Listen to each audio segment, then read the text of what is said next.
हर्ष प्रशस्ति। यह प्रशस्ति एक प्रसिद्ध संस्कृत प्रशस्ति है। यह गुप्तोत्तरकालीन एक महत्वपूर्ण शिलालेख है।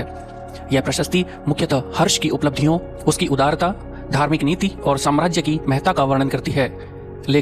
इसके लेखक बाणभट्ट थे, जो कि संस्कृत साहित्य के महान गद्यकारों में गिने जाते हैं और ये सम्राट हर्षवर्धन के राजकवि और जीवनीकार भी थे। बाणभट्ट ने हर्ष प्रशस्ति के माध्यम से हर्ष की उपलब्धियों को कवित्वपूर्ण और अलंकारिक शैली में अंकित किया। स्थान एवं शिलालेख।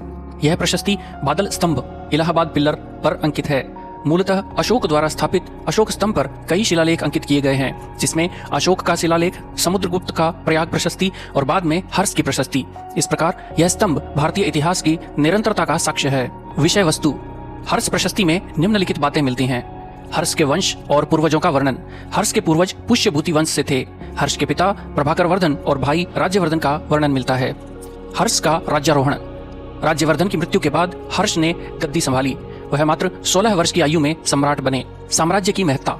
हर्ष का साम्राज्य थानेश्वर से लेकर कन्याकुमारी तक फैला था। कई छोटे राज्यों ने उसकी अधीनता स्वीकार की। धर्म और नीति। हर्ष बौद्ध धर्म के महान संरक्षक थे, किंतु सभी धर्मों का सम्मान करते थे। उन्होंने बौद्ध संघों को सहायता दी और कन्नौज महोत्सव आयोजित किए। दानशीलता और उदारता। प्रशस्ति में हर्ष को दानवीर, धर्मात्मा और प्रजापालक बताया गया है। उनके विषय में कहा गया है कि वे कभी दान से पीछे नहीं हटते थे। ऐतिहासिक महत्व। हर्ष प्रशस्ति 7वीं शताब्दी के राजनीतिक, धार्मिक और सांस्कृतिक जीवन का महत्वपूर्ण स्रोत है। यह प्रशस्ति केवल इतिहास नहीं बताती, बल्कि बाणभट्ट की अलंकारिक साहित्यिक शैली को भी दर्शाती है।